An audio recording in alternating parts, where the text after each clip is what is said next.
다 같이 말씀 보겠습니다. 오늘 말씀은 마태복음 25장 31절에서 46절 말씀입니다.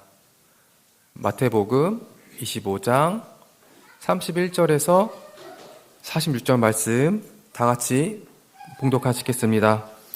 인자가 자기 영광으로 모든 천사와 함께 올 때에 자기 영광의 보좌에 앉으리니 모든 민족을 그 앞에 모으고 각각 구분하기를 목자가 양과 염소를 구분하는 것 같이 하여 양은 오른편에 염소는 왼편에 두리라. 그때에 임금이 그 오른편에 있는 자들에게 이르시되 내 아버지께 복받을 자들이여 나와 창세로부터 너희를 위하여 예비된 나라를 상속받으라. 내가 줄일 때에 너희가 먹을 것을 주었고 메마를 때에 마시게 하였고 나그네 되었을 때에 영접하였고 헐벗었을 때에 옷을 입혔고 병들었을 때에 돌보았고 옥에 갇혔을 때에 와서 보았느니라. 이에 의인들이 대답하여 이르되 주여 우리가 어느 때에 주께서 줄이신 것을 보고 음식을 대접하였으며 목마르신 것을 보고 마시게 하였나이까? 어느 때에 나그네 되신 것을 보고 영접하였으며 헐벗은 것을 보고 입혔나이까? 어느 때에 병드신 것과 옥에 갇힌 것을 보고 배웠나이까 하니니 임금이 대답하여 이르시되 내가 진실로 너희에게 이르노니 너희가 여기 내 형제 중에 지극히 작은 자 하나에게 한 것이 곧 내게 한 것이니라 하시고 또 왼편에 있는 자들에게 이르시되 저주를 받은 자들아 마귀와 그 사자들을 위하여 예비된 영원한 불에 들어가라.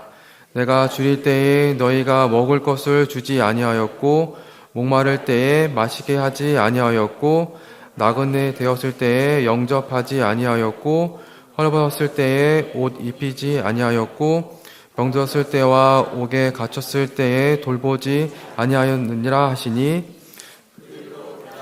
이르되 주여 우리가 어느 때에 주께서 줄이신 것이나 목마르신 것이나 나그네 되신 것이나 헐벗으신 것이나 병 드신 것이나 옥에 갇히신 것을 보고 공양하지 아니하더이까? 이에 임금이 대답하여 이르시되 내가 진실로 너희에게 이르노니 이 지극히 작은 자 하나에게 하지 아니한 것이 곧 내게 하지 아니한 것이니라 하시니니 그들은 영벌에 의인들은 영생에 들어가리라 하시니라. 할렐루야.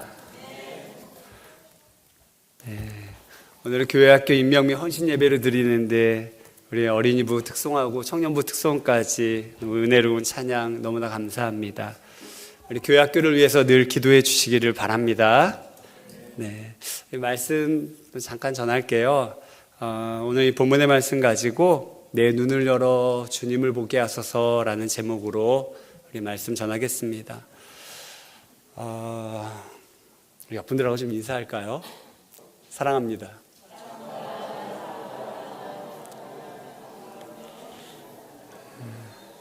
오늘 이 자리에 모인 분들은 예수님을 사랑하기 때문에 모인 분들입니다.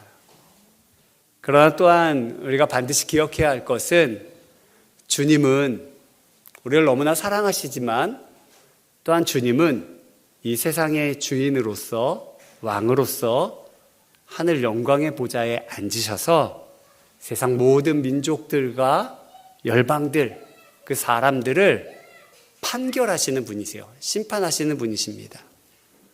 사람들을 결국 주님 앞에서 죄인과 의인, 하나님의 진노를 받을 자와 축복을 받을 자로 구분되게 되어져 있습니다. 오늘 예수님께서 하신 이 비유의 말씀을 보면 목자가 양과 염소를 구분하듯이 그렇게 두 부류가 완전히 구분된다는 거죠. 사실 이 중동 지역에서는 양과 염소가 낮에는 같이 풀을 뜯고 먹지만 밤에 우리에 들 때에는 양과 염소를 구분한다는 거예요. 왜 구분하냐면 이 양보다 염소가 이 기온차에 약해요. 그러니까 이 염소는 추위에 더 약합니다. 그래서 더 따뜻하게 하기 위해 구분을 반드시 해야 된다는 것이죠. 오늘 예수님께서 하신 이 양과 염소의 비유는 우리는 이제 이 비유를 들으면서 주로 무슨 생각을 하냐면, 최후의 심판이 있구나라는 생각만을 해요. 그러나 오늘 이 비유를 주님께서 말씀하시는 가장 근본적인 이유 중에 하나는 심판의 기준이 뭐냐예요. 무엇을 기준으로 해서 주님이 심판하시느냐를 보다 더 중요하게 여기면서 말씀하고 계신 겁니다. 그 심판의 기준이 무엇인가요? 예수님의 형제 중에 지극히 작은 자를 어떻게 대했느냐, 이게 심판의 기준이 된다는 거죠.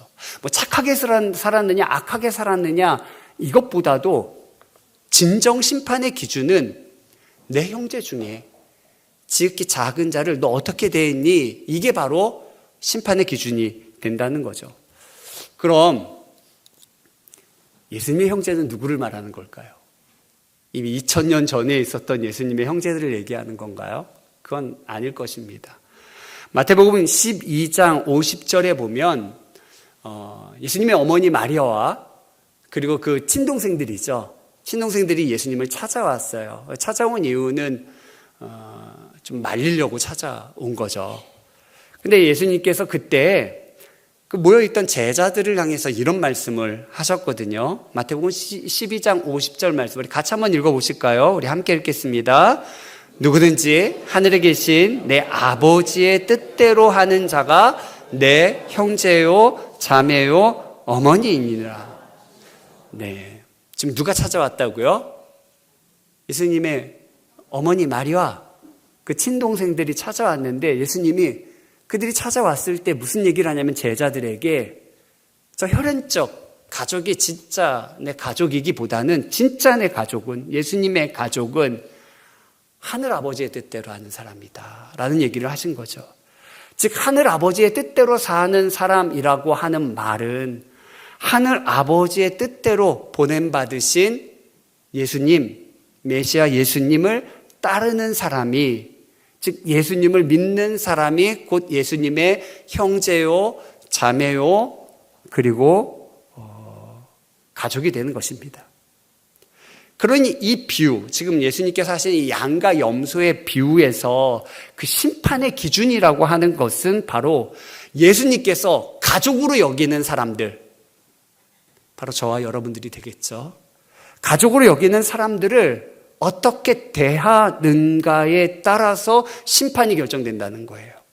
영원한 벌을 받을지 영원한 상을 얻을지가 예수님 믿는 사람들을 어떻게 대하느냐에 따라서 달라진다는 것이죠. 그리고 실제로 사도 바울이 이제 핍박자 사울일 때 다메섹 도상에서 누구를 만나나요? 부활하신 주님을 만나잖아요. 해보다 더 밝은 빛으로 오신 주님을 만나죠. 그때 바울은 예수 믿는 사람들을 핍박하기 위해 대제사장에게 권한을 받고 내려가는 길이었잖아요. 근데 빛 가운데 주님이 나타나셔서는 뭐라고 얘기하시냐면 사울아 사울아 네가 왜 나를 핍박하느냐 이렇게 말씀하세요. 여러분, 바울이 직접적으로 예수님을 핍박한 적이 있나요? 그렇지 않거든요. 예수님 이미 돌아가셨고, 이 바울은 직접 예수님을 핍박한 적이 없는데 예수님은 뭐라고 얘기했냐면 너 왜 날 핍박하니? 라고 말씀하셨다는 거예요. 너 왜 날 핍박하니? 즉 예수님은 자신을 믿고 따르는 그리스도인들, 예수 믿는 사람들과 자신을 동일시하고 있죠. 그래서 주님을 따르는 자들을 핍박하는 이 사울에 대해서, 바울에 대해서 너 왜 나 핍박하느냐라고 말씀하신 것이죠. 여러분, 이런 맥락에서 이제 세상의 모든 민족, 열방, 모든 사람들은 이제 주님 앞에 서게 될 것입니다.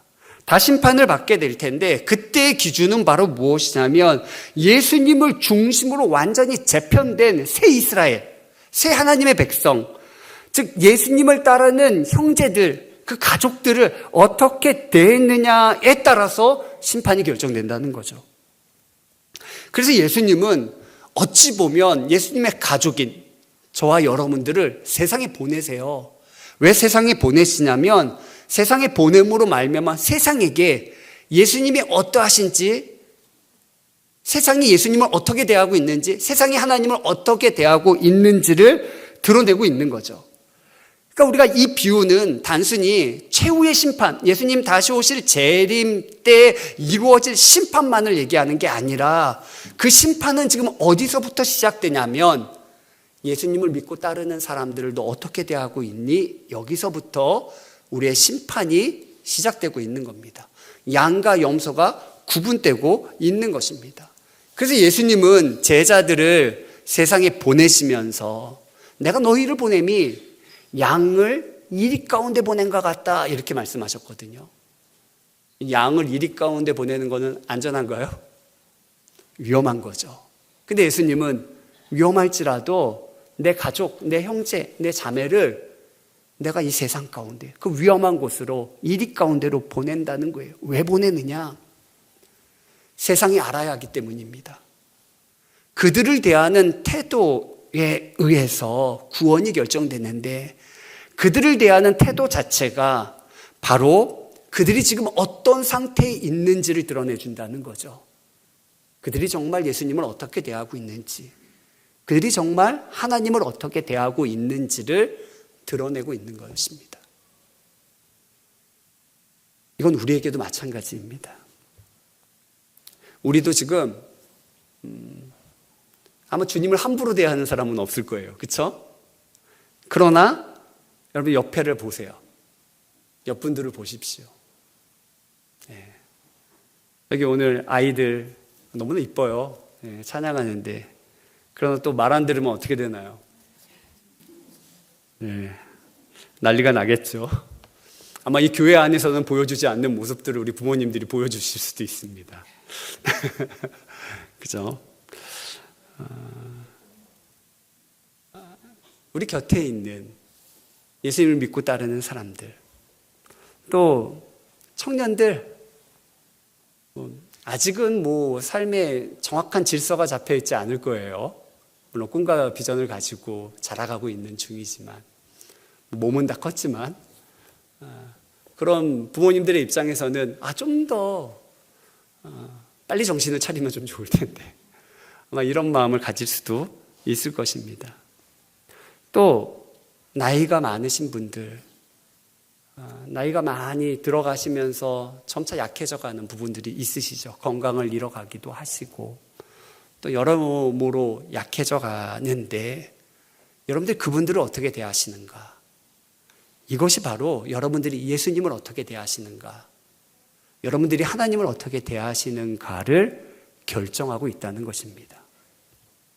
오늘 본문을 보면, 본문은 예수님께서 목자가 양과 염소를 나누듯이 두 부류로 나누고 있다. 오른편에는 양을, 왼편에는 염소를 두는데 그 오른편에 양으로 비유되는 사람들에게 예수님이 말씀하세요. 뭐라고 말씀하시냐면 오늘 본문 34절에 있는 말씀이거든요. 우리 같이 한번 읽어보실까요? 우리 함께 읽겠습니다.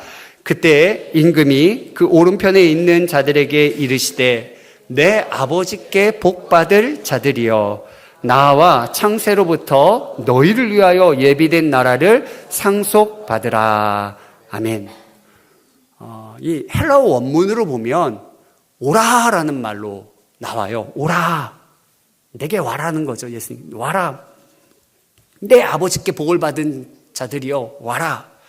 창세. 이 창세라는 말은 무슨 말인가요? 세상이 지어질 때, 처음 시작될 때, 그때 너희를 위해 예비된 나라가 있다는 거예요. 그러니 너 어서 그거 상속받으라고, 아버지께 복을 받을 자들이여 내게 오라고 그렇게 말씀하고 있는 거죠. 근데 그 이유가 무엇인가요? 그 이유는 이들이, 이 오른편에 있는 사람들이 예수님이 줄일 때 먹을 걸 줬다는 거예요. 예수님이 목마르실 때 마실 걸 줬다는 거죠. 예수님이 나그네로 그렇게 계실 때 영접해 줬고, 예수님이 헐벗었을 때 입을 옷을 주었고, 예수님이 아플 때 돌보았고, 예수님이 옥에 갇혀 있을 그때 와서 봐줬다는 거죠. 예수님이 이런 얘기를 하시니까 그 오른편에 있는 사람들이 뭐라고 얘기합니까? 아니, 우리가 언제 예수님께 그렇게 한 적이 있나요? 예수님이 그런 모습을 직접적으로 본 적이 없거든요. 하지만 예수님은 뭐라고 말씀하시나요? 40절 말씀도 우리 같이 한번 읽어보실까요? 40절 말씀입니다. 임금이 대답하여 이르시되 내가 진실로 너희에게 이르노니 너희가 여기 내 형제 중에 지극히 작은 자 하나에게 한 것이 곧 내게 한 것이니라 하시고, 즉 예수님께 직접적으로 무엇을 하지 않았을지라도 예수님의 형제라 일컫는 자들에게 한 것이 바로 누구에게 한 거라고요?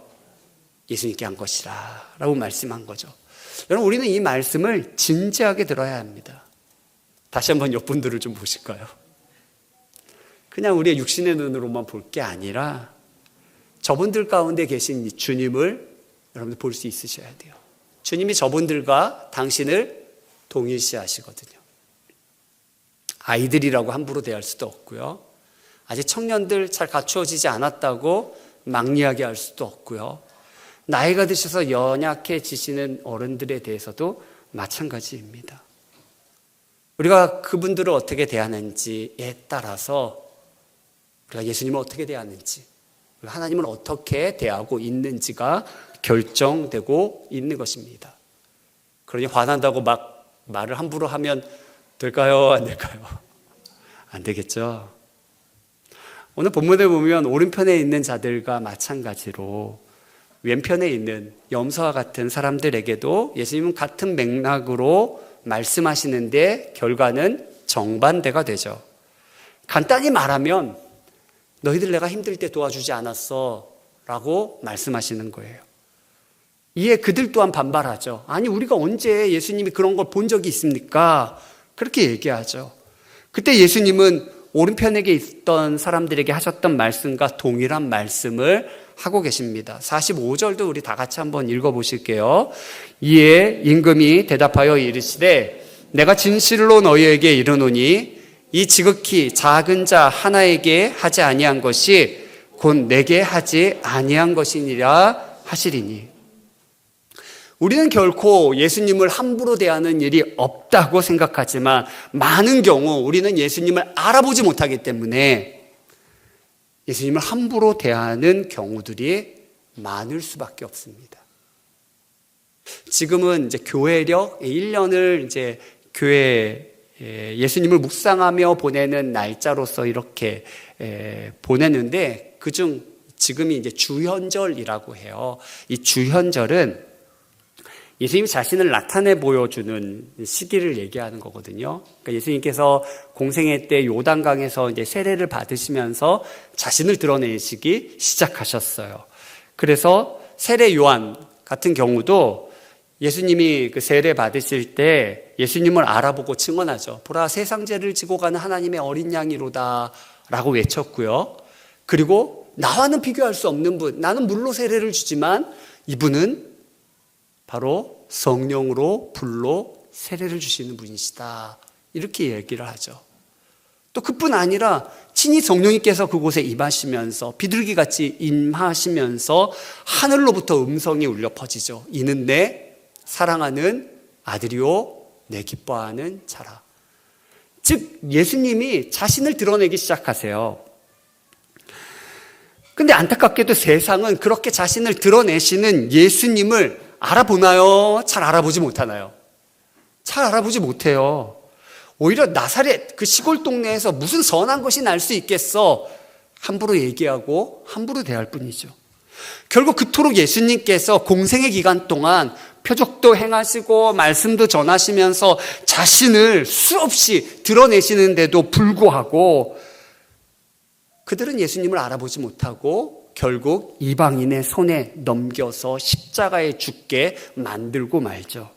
그것도 어떤 사람들이 그러는 겁니까? 하나님을 가장 잘 알고 믿는다는 하나님의 백성들, 유대인들, 그리고 그 중에서도 신앙의 지도자들이 앞장서서 그 일을 행했던 것이죠. 그런데 그 일은 비단 예수님 시대에만 벌어지는 일일까요?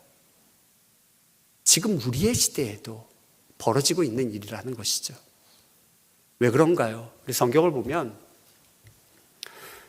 예수님 부활하셔서 제자들을 만나실 때 엠마오로 가는 두 제자도 만나시거든요. 이 제자는 이제 예루살렘에 있으라 그랬는데 예루살렘을 떠나서 내려가고 있는 거죠.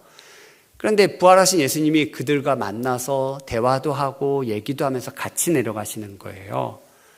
엠마오로 가는 이 두 제자는 예수님과 함께 3년 동안 동거동락하면서 주님 곁에 늘 머물렀던 제자들이죠. 굉장히 가까운 사람들 아닙니까? 그런데도 엠마오로 가는 내내 그들이 예수님을 알아보지 못했어요. 이야기를 나누는데도 예수님이신 것을 전혀 몰랐다는 거죠. 왜 알아보지 못했나요? 마가복음 16장 12절 말씀에 보면 뭐라고 기록하냐면 예수님께서 다른 모양으로 나타나셨다 이렇게 표현하고 있어요. 다른 모양으로. 예수님의 모습이 그들이 알던 그 모습이 아니었던 것입니다. 내게 익숙한 모습이 아니었어요.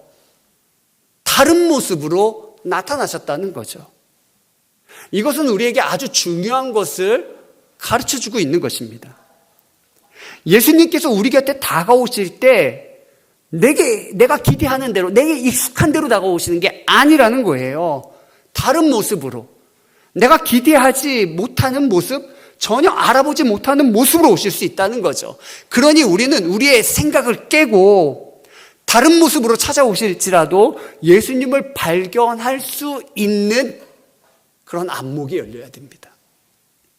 그러기 위해 육신의 눈이 아닌 영적인 안목, 즉 성령님께서 친히 보게 만들어주시는 영적 안목을 갖춰야 주님이 내게 찾아오실 때 알아볼 수 있고 함부로 대하지 않고 귀중하게 모실 수 있는 것입니다. 영적 안목을 너무 어렵게만 생각하지 마세요. 오늘 이 비유 또한 우리에게 영적 안목 중 하나를 제시해주고 있어요. 그게 바로 무엇인가요? 내 형제 중에 지극히 작은 자 하나에게 한 것이 누구에게 한 거라고요? 예수님께 한 거라고 말씀해주고 계신 거죠.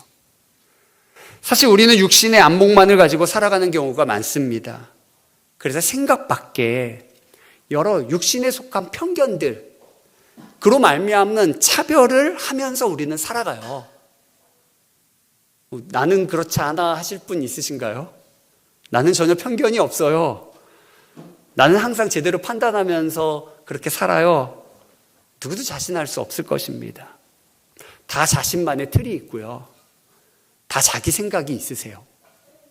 문제는 그 틀과 생각으로 우리가 보통 판단하며 살아가는데 그것이 마치 가장 상식적이고 기준이 된다고 살아가는데 이것이 하나님의 기준에 맞지 않을 때가 많은 거죠. 하나님 보시기에 옳지 않은 태도인 것입니다. 우리는 사실 우리 기준에 맞지 않으면 어떤 감정을 느끼나요? 불편해요. 그래서 나와 좀 다르게 생각하거나 다른 기준을 갖고 있으면요, 좀처럼 받아들이기가 쉽지 않습니다. 그래서 틀렸다고 얘기하는 경우도 많고, 그리고 공격하고 정죄하기도 하죠. 그래서 이 세상에 이토록 다툼과 충돌이 많은 것입니다. 내가 보는 입장에서는 이게 맞는데 저 사람은 다른 걸 얘기하거든요. 그러니 부딪히는 거예요. 싸우는 것입니다.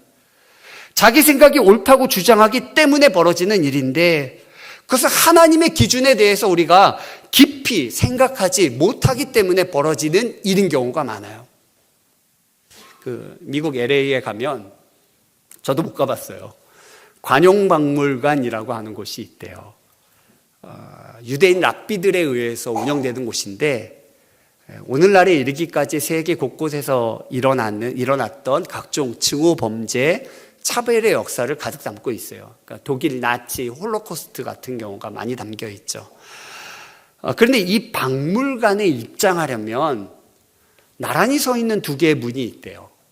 이 문을 통과해 들어가야 되는데 그래서 안내하시는 분이 방문객들에게 이 두 문 중 한 문을 통해 들어가라고 얘기를 한대요.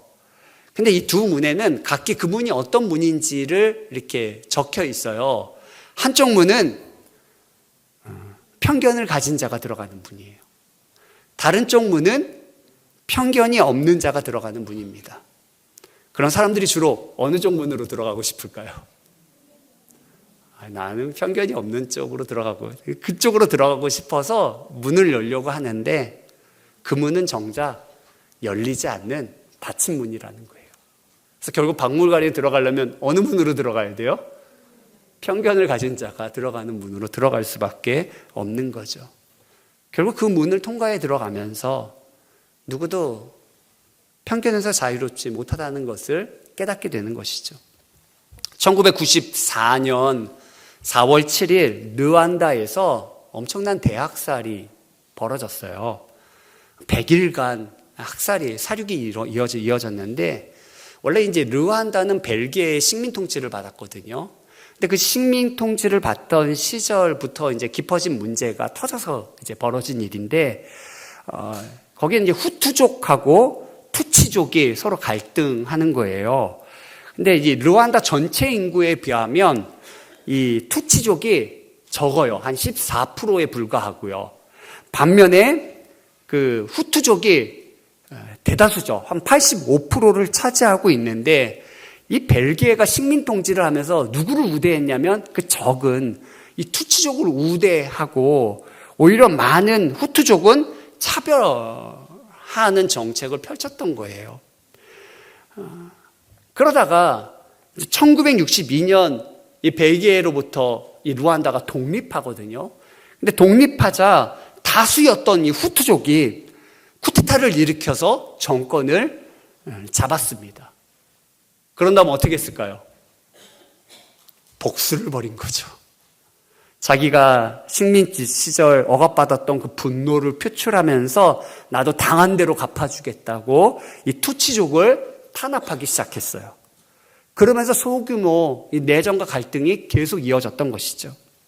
그러던 중에 1994년 4월 6일 이 후투족 출신의 대통령이 탄 비행기가 격추되어 죽는 일이 벌어집니다.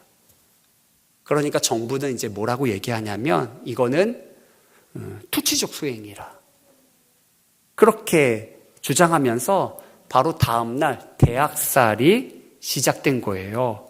르완다 정부는 후투족, 대다수이죠. 이 후투족에게 투치족을 모두 죽이라고 그렇게 지시를 내렸어요. 막 방송 아나운서가 막 언급할 정도로 이렇게 지시를 내린 거죠. 그러니까 대통령이 암살됐다고 느꼈던 이 후투족은 평생 그저 같이 살고 있던 이웃이자 친구로 지냈던 이 투치족을 상대로 잔혹한 인종 청소를 자행하기 시작한 것입니다. 100일 동안 몇 명이 죽었냐면요. 100만 명이 죽었어요. 100명이 아니라 100만 명. 이 투치족 사람들이 살해당한 것입니다. 이는 독일 나치의 홀로코스트보다 3배나 빠른 속도였어요. 그것도 나치 같은 경우에, 독일 나치 같은 경우는요, 사륙 시스템이 있었죠. 독가스실이나 살상무기 등으로 단번에 이렇게 죽이는 그런 시스템이나 무기를 가지고 있었는데, 이 르완다는 그것도 아니에요. 이 마체테라고 하는 칼을 나눠줬거든요. 45cm 길이의 이 날카로운 칼을 50만 개 나눠주면서 그것으로 상대를 찔러 죽이고 팔다리를 절단하고 마구잡이로 학살했던 것입니다. 이게 100일 만에 멈출 수 있었던 것은 타국의 망명 중이었던 투치족 무장 조직이 있거든요. 이 RPF라고 하는 르완다 애국 전선이 군사적으로 개입하면서 이 100일 만에 종식되기는 했습니다. 그 르완다에서 선교하던 한 선교사님이 무슨 말을 하냐면 지옥에는 악마가 남아있지 않을 것이다. 왜냐하면 모두 다 르완다에 있기 때문이다 라고 말할 정도로 정말 끔찍한 참상이 벌어졌다는 거예요. 안타까운 것은요, 사실 이 선교사님들이 르완다는 아프리카에서 가장 평화로운 사람들이라고 그렇게 말했던 사람들이거든요. 왜냐하면 이 르완다는요 90%가 종교가 무엇이냐면 그리스도인들이었어요. 근데 그들이 한순간에 돌변하면서 잔혹한 사륙과 학살을 자행했던 것입니다.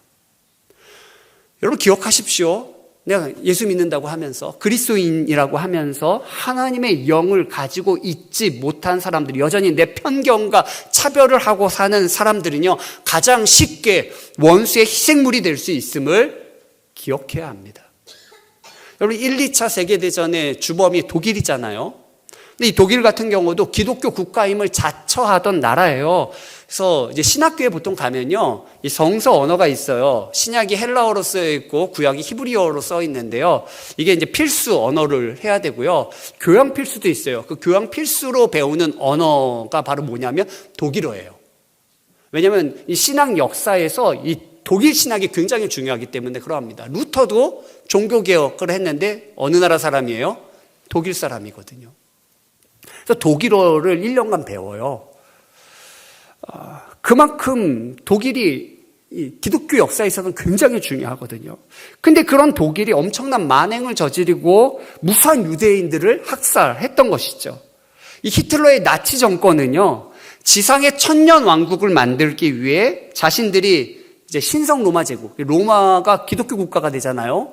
그 제국을 부활시키고 있다고 주장하면서 기독교인이라고 자처하던 독일 국민들이 거기에 동조하게 만들었던 것이죠.